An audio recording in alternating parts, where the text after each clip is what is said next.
Are you feeling stuck, lost, or confused about what to do next in your career? Then the Manifest Your Career podcast is just right for you. I'm your host, Dr. Norma Reyes, a career mindset coach. I help successful Latinas who are battling self-doubt, self-sabotage, and imposter syndrome. I teach my clients how to combine their intuition, skills, and knowledge so that they can manifest their dream career. It's time you start listening to your inner wisdom and guidance. Tune in each week to the Manifest Your Career podcast and learn how to align your mindset to your career goals. Keep listening, and together we'll manifest your dream career.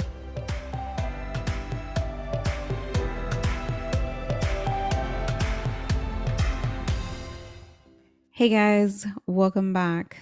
This is episode 44, and today I have another guest interview for you. I have Monica Denais. She's a Latinx LPC, certified in Rehabilitation Counseling, and a mental health coach located in Dallas. Monica helps ambitious women and entrepreneurs overcome anxiety, perfectionism, and burnout so that they can feel confident both in life and business. Monica was featured in Women's Health Magazine, Very Well Mind, and Insider Magazine. Monica is also the host of Café with Monica, where she brings in amazing entrepreneurs to cover all things life, mental health, and entrepreneurship. So, guys, I can't wait for you guys to hear her career journey.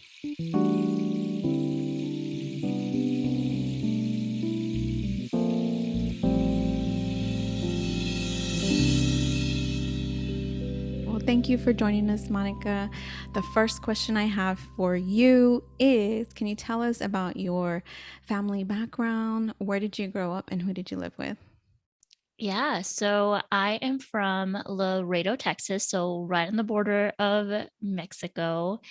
I lived most of my life with my grandparents, my cousins. My mom actually got pregnant at a very young age. I think she was 16, 17 at the time. And so we just kind of like the stereotypical Mexican family, like we all lived together. I grew up with so many cousins. All of my tias were basically pregnant around the same time in the 90s. So it was really nice because all of my cousins were around the same age. And it wasn't until like later on when I was in probably fifth, sixth grade, we moved to our own apartment, like away from my grandparents, but we were still really close. Like I had a really great bond with my grandmother. She was typically the one who was taking care of the kids. And my mom was working. So my mom was always been a hard worker. And yeah, my grandparents were just my people. I spent most of my time with them. I actually learned how to speak Spanish because of my grandma. My grandma would make me translate all of the letters that would come, and she would also make me read the Bible. And I'm almost super grateful because I was learning English and Spanish at the same time, which I never knew how much that was going to be an asset for me in my career as I was like trying to get into like the workforce. Yeah, definitely, right? Those blessings we don't even know are blessings at the time. Yeah. Well, that sounds like a beautiful upbringing. And you're from Texas. I'm near San Antonio. Oh, nice. Born and raised San Antonian, just moved right outside of San Antonio. It's still considered San Antonio, but not. Yeah, I love San Antonio. I feel like that was like my first city that I traveled to, and I loved it when my grandparents would take me out. They would be like, "Oh, mira las vaquitas," or like I was just always amazed at like travel, and like it wasn't until later on where I actually got to see things and go to other cities. So, but I loved San Antonio. It's amazing. Everyone should move here. Is what my husband jokes and laughs because he's like, "Oh, there she goes, trying to convince you to move to San Antonio because it's awesome."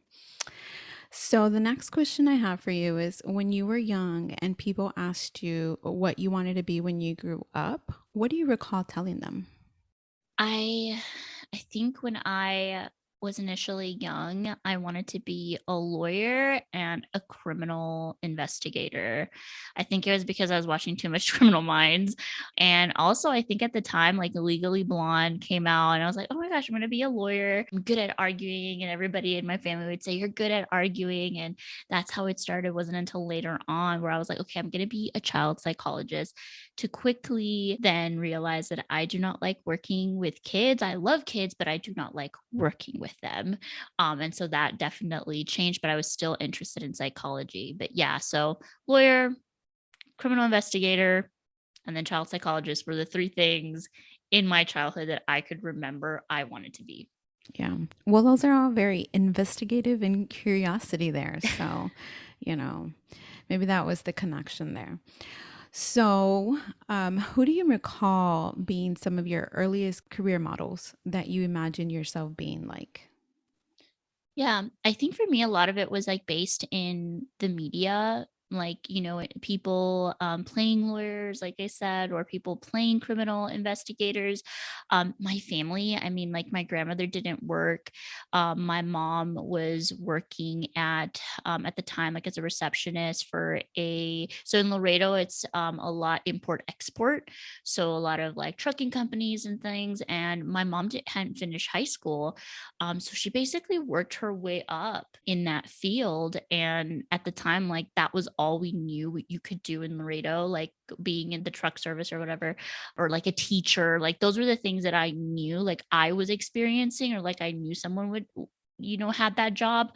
But it was mostly me seeing things in the media that really opened up my mindset on like what I could do. So I can't really tell you like a specific person, like maybe like a public figure that I admired, but I really just admired people on the media showcasing this. Like my favorite show was Criminal Minds. I just loved each and every character, just like how and also loved Law and Order SVU.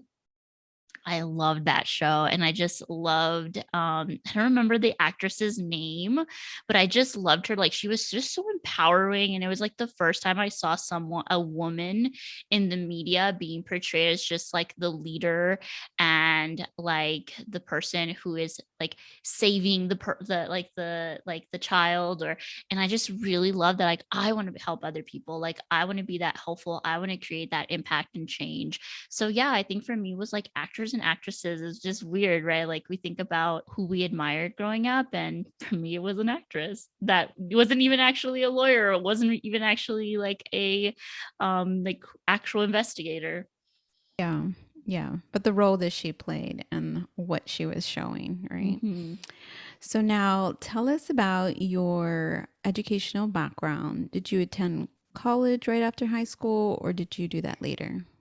Yeah, so I actually attended a early college high school in Laredo. So when I graduated from my high school, I actually graduated with 2 years worth of college. So I was already considered a junior when I graduated from high school. So I did go to the university. I did 2 years in the university, and I did a bachelor's in psychology with a minor in sociology. And then I went to pursue my master's of science in rehabilitation counseling at UNT.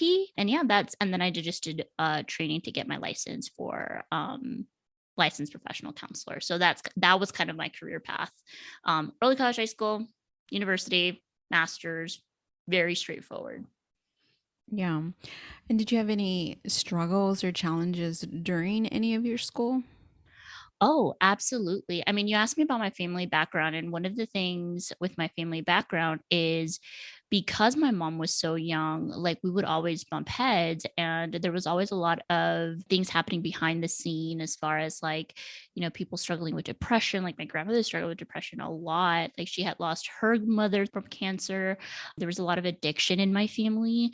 So all of that, like going into the field of psychology and therapy, you are challenged to really be introspective and to kind of see your own family life and to see your own struggles and kind of unpack your traumas and things like that. And so for me, like a lot of the challenges was growing up, I was always this overachiever and constantly wanted this need to be perfect.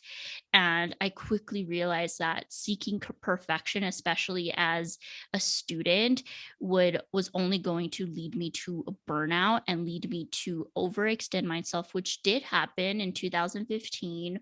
When I was in my master's program, I didn't realize how much commitments I had said yes to until it was too late, until I found myself calling 911 because I thought I was having a heart attack, which that was actually my first experience with a panic attack, and then getting diagnosed with generalized anxiety disorder. And I was like, oh my gosh, like I never knew that this was something that I had or that I was managing. And for some people, they would say it was like high functioning anxiety because I was able to mask, I was able to do everything on paper. And if you see, you're like an outsider looking in, you're like, oh my gosh, she's hitting her goals. Like, es una chingona. Like, she's doing all the right things. But but even like being an overachiever, there was a very unhealthy way of navigating that and navigating my achievements. So yeah, those were some of the challenges: learning how to rest, learning how to not base my worth on my achievements were some of the challenges that I experience through my education. And even then, also another challenge was because I was so sheltered. I came from Laredo, Texas, predominantly Hispanic, that when I moved to do my master's at UNT, which was way more diverse than my hometown, I had to learn a lot more about diversity and inclusion, a lot more about the microaggressions happening around me, because I hadn't realized that. Like, I had never experienced that, because when you're basically with your people, right? With the people Yeah. that you grew up Yeah. with that share that same ethnicity as you, like you don't get to deal with the microaggressions. I remember my first microaggression was when I was like working as a server, and there's this white family, and they're like, "Oh my god, you speak really good English. Like you speak English very well." And I was like, "Well, yeah. I mean, I'm American." Like, and that was like my first time that oh my god, this was a microaggression, and I didn't even realize it. And it wasn't until I went to UNT and like was learning and had, now I was able to develop more friendships with other people of different ethnicities, different race. And I was like, oh my god, that was also a challenge, because then I had to relearn just what I learned growing up, learning about, I didn't know that there were some things that were considered racist because I grew up all with all Hispanic people, Latinos, and then realizing, man, like even though I was part of a minority, like there was also racism in part of my minority, against Black people.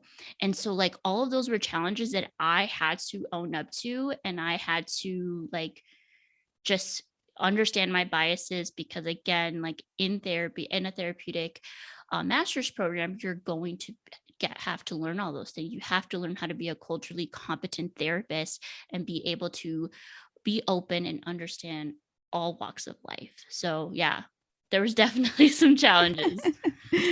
Yes, thank you for being so vulnerable with everything that you just said. And you made me think about so many different things. I myself am a licensed therapist as well. And you said something that stood out to me. You said about the microaggressions. So, growing up in San Antonio, of course, Latinos are the majority, right? And so I always would say that to some of my peers in my PhD program, like, hey, I didn't face a lot of that racism that maybe you did. And they actually, I found like, then they were, kind of telling me, like, no, you're wrong, right? Like, how are you going to tell me I'm wrong Mm, about my own experience? I'm telling you, I don't get mistreated. I don't have those things happening on a daily basis. Now, I'm not saying that I didn't ever, but I was a lot darker growing up because, I was out in the sun more. I was very, very morena. So I did have it. But I think a lot of times, like you kind of mentioned, it was more within my own people that I faced that colorism. And, but one of the first times that it really stuck out to me that was a microaggression from a white person was I was like in high school, and we were like in a different area of town because mostly the Mexicans are mostly in the central to the south side of town, maybe northwest a little bit, right? Not really on the northeast side. And that one in San Antonio is a little more mixed now, but at the time it definitely was older white people. And so into this mall that used to be out there, and I remember asking a lady, "Where's the dressing room?" Right? Because I was going to try on some jeans. And she's like, "Oh, it's right there." Right. And so I'm like about to go through the aisles. And she's like, "Oh, no, you can go through the walkway." Right. So I wouldn't go through the aisles. At the time, I didn't understand like why she was telling me I need to walk all the way around. Like, how does that make sense? I could just cut like through here. Right. And it took a while to process that. I just knew that I knew there was something wrong. I didn't have the words for it at the time because I think I was like, I don't know, 17 or 18. I just knew that it made me feel ugly. Mm-hmm. So when you mentioned about them telling you, you speak English well, I wish sometimes I could go back and kind of like snap back at these people and be like, "Why is the floor hot there?" or something, right? Or like, "Oh yeah, you speak English well too. Good job for us," right? Like to just make them feel Yeah. silly about what they just said, because a lot of times people aren't telling you something to be mean. They may not even realize what they've said to you. We can't just assume that these people are, because there's things that we say and do that we may not even realize we're doing. Oh yeah. No, yeah. And like the program that I went in, rehabilitation counseling, so it's really a specialty in counseling focused on disability advocacy and helping people with disabilities find employment.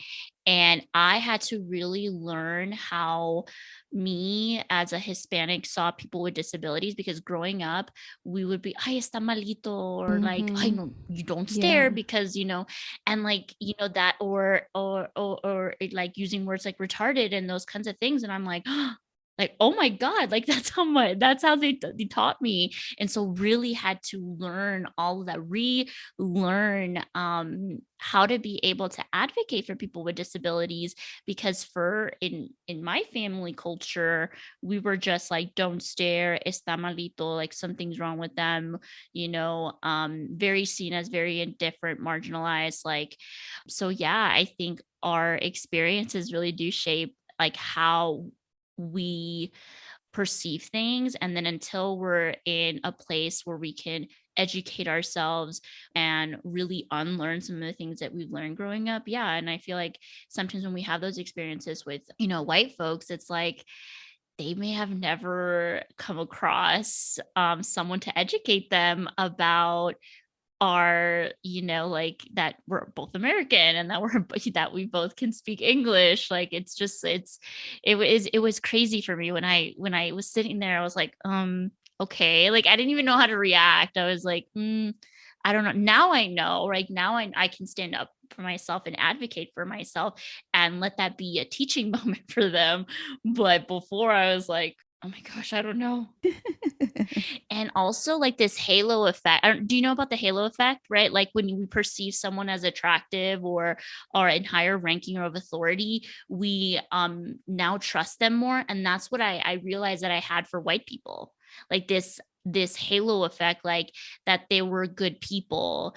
And so unlearning that not all white people are good people or do good Yeah. things. So it's just, yeah, a lot of relearning and unlearning. Yeah. I hadn't heard of it before. And I don't think I've ever, I think I probably don't trust people. So, Which could be from your experience, right? Like, but yeah, it's the tendency for positive interactions or positive impressions of a specific person. So it's like we know, like we think of someone who's blonde, blue eyes, like we immediately trust them, or any person who's attractive, like that you're like if you go to the doctor's office and your doctor's really attractive, like you're more likely to trust them. yeah, I just keep thinking, yeah, no, I don't give anybody my trust. Like you gotta earn it. And if you are blue-eyed and blonde, I'm sorry, guys, if you are. This is not directed to you directly, but I had an experience with my freshman year. I had a blonde hair, blue-eyed roommate, and I was super excited because I'm like the exact opposite. I don't look as brown as I did back then, but I was very brown because I would spend all my time outside. And Mm. so I remember being super excited. And then she did not want to be my friend. I don't know, like the reason why. We never really got to Mm. connect. And so, from then on, like, I'm like, well, screw you then. Like, you don't want to be my friend? Fine. Anyway, that's a whole other tangent. But yeah, Yeah. Rejection in friendship is so real. And it could definitely, those little moments can define how we, trust people, how we like put ourselves out there. So I get it. Trust is a hard thing. And I'm glad that you put, a standard to have people earn your trust. Like, I think that's a good thing. yeah, it definitely is. It's a balance, guys, because you do have to be Mm-hmm. willing to trust people too. Mm-hmm. For sure. So now share with us how your career has unfolded since completing your degrees and to where you are now. Yeah, I honestly never thought that I would be a mental health therapist with my own private practice. Well, during school, I was working as a graduate assistant for a minority program to help Hispanic, Black students get into the field because we really needed more Latinos, more people of color in the field. And so I was helping that, doing that. And then I got a job as a job coach, job placement person. So basically, I would help people with disabilities, variety. So whether they have anxiety, whether it was a physical impediment, or if they had a developmental issue, I would help them job coach. So if they would, let's just say we had a kid who wanted to work at Kroger's, we would help them learn how to do the job in their own way, really focusing on their strengths versus focusing on their limitations. So I did that. I loved working with that population. I just loved giving people access to have their own money, like, and to be able, because having your own money gives you access to other resources. And I just love that idea. And I never knew that there was that type of counseling and that type of specialist that you could be that. So I did that, but ultimately I wanted to work for Texas Workforce Commission as a vocational rehab counselor. And I remember just really wanting this. I kept applying to places, did interviews, and I kept getting rejection after rejection after rejection. Finally, I was able to get the job, only to realize that I did not love that job. I hated it. I hated it. I loved the people that I worked with, but truly your team is going to make a big impact. Like the people that you work with, not the people that you serve. The people that I served, I loved. The people that I worked with, and just because it was a government job, working for that agency, there was a lot of bureaucracy, and there was a lot of just like, you were just a small little person compared to the whole system. And so it triggered back my need to achieve, my need to people please. I saw myself people pleasing with my boss and just constantly driving myself basically to burnout. So I was there for about 2.5 years until finally I said, you know what, I really want to move on. So I started applying to other places. And at the time, I had started my podcast, Cafe with Monica, to really just talk about mental health issues I was really passionate about. And I really wanted to put my passion and focus into something. And while also getting my internship hours, I was now already trying to get licensed as a therapist, but never to work for someone else. I just wanted the license.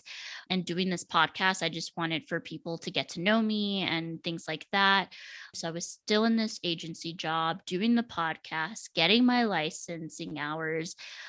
And finally, I applied to UTA, which is University of Texas in Arlington, for a disability specialist job, because I was not ready to go on my own just yet. I was like, no, I still want the stability of a 9 to 5.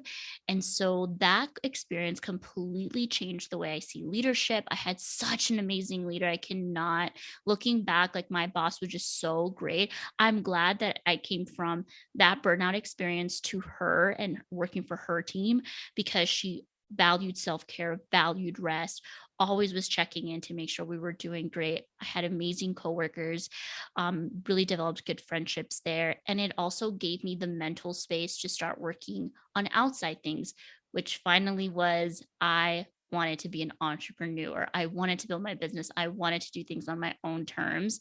But now I'm coming out of it at a place of not survival, but more so passion and, and purpose. And it wasn't like, oh, I'm just trying to get to the next step because I'm just so burned out and need out from here. No, I remember it was October, no, it was September of 2020. And at the time, I was already doing my private practice part time. So, timeline, agency job, moved to the university job, got licensed, opened up my practice part time. Again, still thinking I'm just doing this for money on the side. Like, I love this thing, but I still have my 9 to 5, still have my stability. To then September 2020, where I'm like, I really need to do this full time. I'm ready. Like, I feel so ready, so outside of my, like, no longer burnt out. I feel good. And so we were all still quarantined, I think, or we were all still working from home. And I teams to my boss and I was like, I have to tell you this, but I'm ready to move on and take my business full time. And she was super aware already about my business. And she was like, we hate to, like, for you to go, but we're going to cheer you on and we're excited for you. And that's where now I'm full time as my own business owner, private practice owner, and I work with ambitious women and women entrepreneurs to help them deal with just like the everyday struggles and mental health concerns. And I love what I do, but that was basically my journey. Like, it was crazy right out of school thinking, this is what I want. I wanted a 9 to 5 agency job. Like, I felt my path was so clear. And then being very discouraged that when I was there, it just wasn't what I imagined it would be.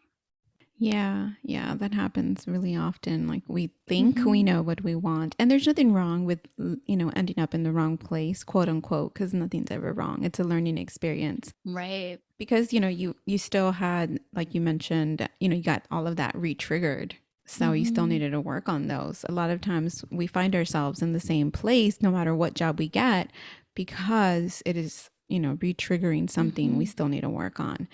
I absolutely always will tell a client not to run away from a job because so many people do that. We expect that, the next job is going to be different, but guess what? We're still the same person. So it's not going to be any different Yeah. Yeah. unless you get a good boss that Right. kind of helps you along the way. Yeah, and I will say this though, yes, I do believe you because yes, I was re-triggered, and that's why in 2019, before I went into my job at the university, I started therapy up again.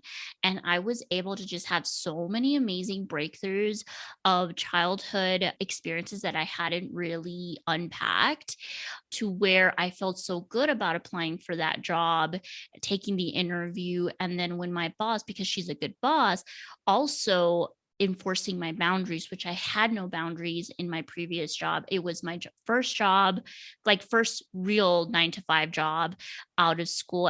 Before then, I was just working either part time or as a contractor, never 9 to 5. I was also really young. Everybody else was a little bit older than me in that agency. So I felt like I had to prove myself. So again, that re-triggered, right? Like this idea that my worth is like only on the things that I do. And then that the imposter syndrome. So yeah, going back to therapy in 2019 and that year, that's when I make the move. But I was actively working on myself and actively identifying, okay, if I'm going to move to this next job, because I agree with you, leaving a job, just running away from a job, expecting a different result is such a bad move. It's only a matter of time before you're back with the same tendencies because ultimately you have control over your actions and reactions. So, yeah. Definitely. I had more boundaries. I would say no. Now I was okay with just doing my job.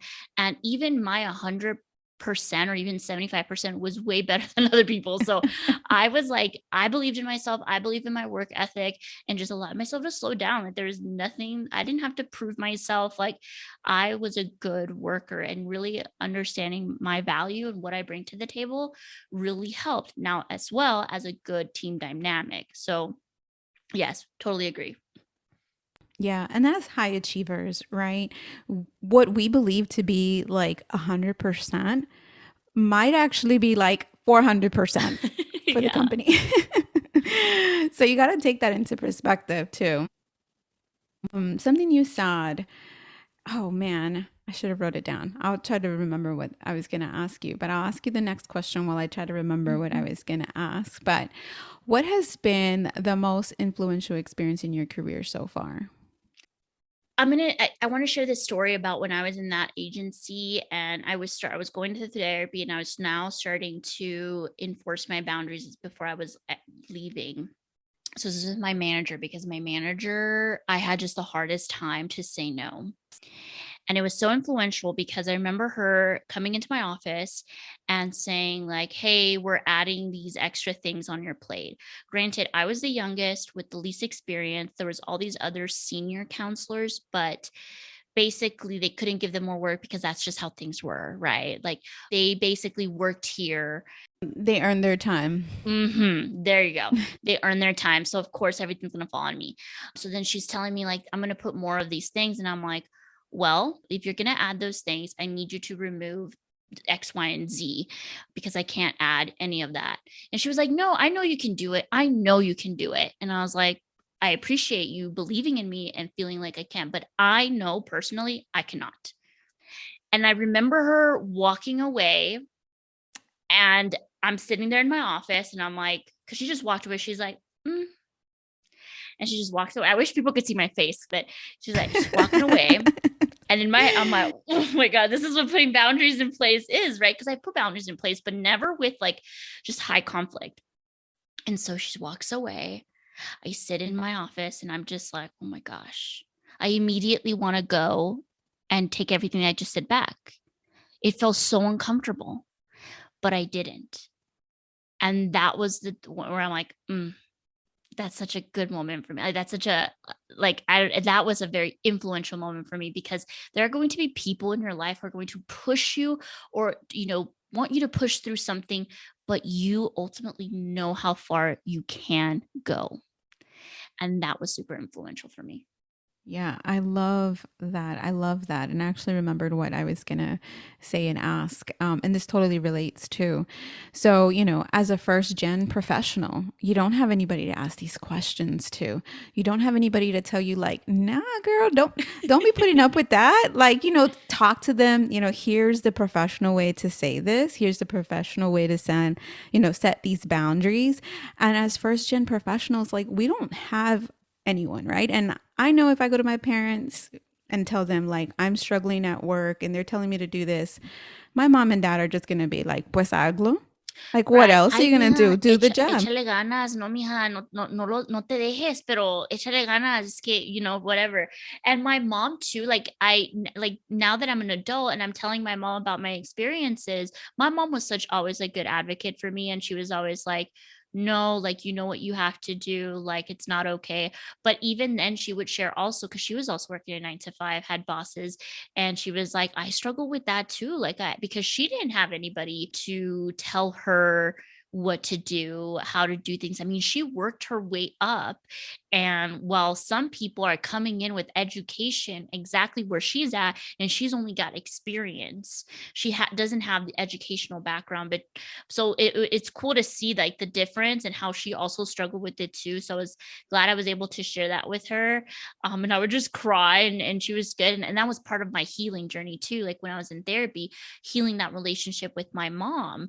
And now we're able to have those kinds of conversations. But I know that a lot of Latinos don't have that type of, conversations, or talking about heavy topics like Black Lives Matters and all these different things. Like it's hard to talk about those things with family when they come at you with the not so great empathy. Yeah, and they're really just trying to encourage us, Yeah. right? Like they're not trying to dismiss our feelings or our thoughts or any of that.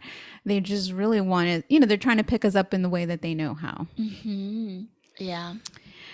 So now, what has been some of the worst career advice that you believe you've received so far?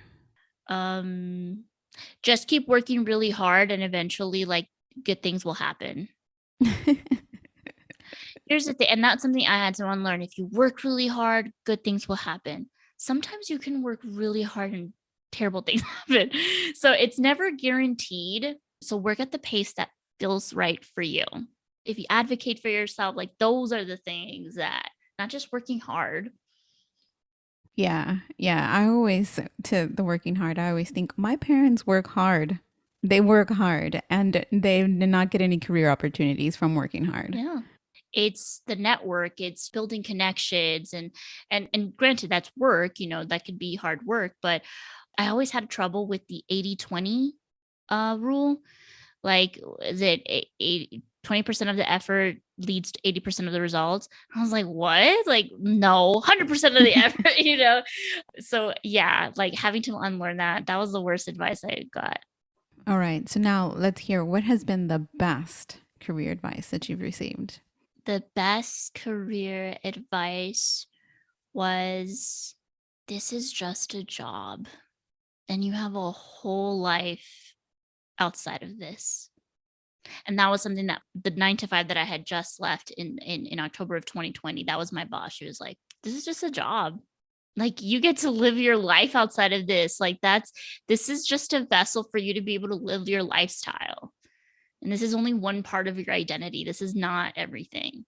And that's the greatest advice I got, because yes, like, I don't work. What is it? I don't live to work. I work. Yeah, Yeah. I don't live to work. Mm-hmm. I live to work. I don't know. Yeah, it was Whatever. one of Whatever those the things. saying is. Yeah, yeah. I know what the saying is, but yeah, like I want to be able to have the lifestyle that I love, and I'm glad that my work and what I do is a vessel of that, and it's only one part of my identity versus all my identity. Yeah. Yeah. It's so important. And what a blessing to have someone tell you that, right? This is just a job. Because sometimes that's what we have to remind ourselves. Like, this is the job that's paying the bills for the life that I want. And ultimately, I have the option to change it, but maybe you don't want to. Maybe you just need to accept that, okay, I'm okay where I'm at, and I have to accept that. Mm-hmm. Oh, now, what career advice do you have to share with my audience? You're not always gonna love what you do every single day. And that's okay. Like, there's going to be fluctuations in your emotions and feelings about what you're doing right now. And that is okay. And just because you love it doesn't mean you will not have hard days. And just leaning into that, like, that it's okay to have hard days. Because I think sometimes, like, as an entrepreneur, they're like, well, you're doing what you love. Shouldn't you just be happy? And it's like, sometimes days are hard and it's okay to have those hard days. Sometimes things are challenging. And yes, I love what I do, but if I'm having a hard day, I'm going to feel my feelings. So feel your feelings and understand that even though it's a job that you love, it's okay to not like it sometimes. Yes, yes, I love that. Feel the feels. So much of everything that we're taught goes against feeling the feels, but we need to. We need to be able to heal. Absolutely. And so now tell us how we can reach you and then also what you have going on, Monica. Yeah, absolutely. So you can find me on Instagram at Cafe with Monica. You can also check out my podcast if you are an ambitious woman entrepreneur, and you just kind of want to learn from other people's stories and journeys. Then Cafe with Monica on any podcast platform. And what I have going on right now is, honestly, I'm in a season of just rest and intention, and I have offers. Like, I do therapy here in Texas. If you're in Texas, I do mental health coaching if you need that kind of guidance in your business as an ambitious woman, some more mindset work. So yeah, but right now I'm just kind of living my life intentionally, not really worried about like all the things. I'm just being very present right now. So that's what's going on. Thank you so much. And I'll be sure to include all the links and everything in the show notes. Thank you again for being here with us and sharing your career journey, being vulnerable. And yeah, I just loved everything. Thank you. Thank you so much, Norma. Thank you for listening to the Manifest Your Career podcast with me, your host, Dr. Norma Reyes, a career and mindset coach. Learn more today on manifestyourcareer.com.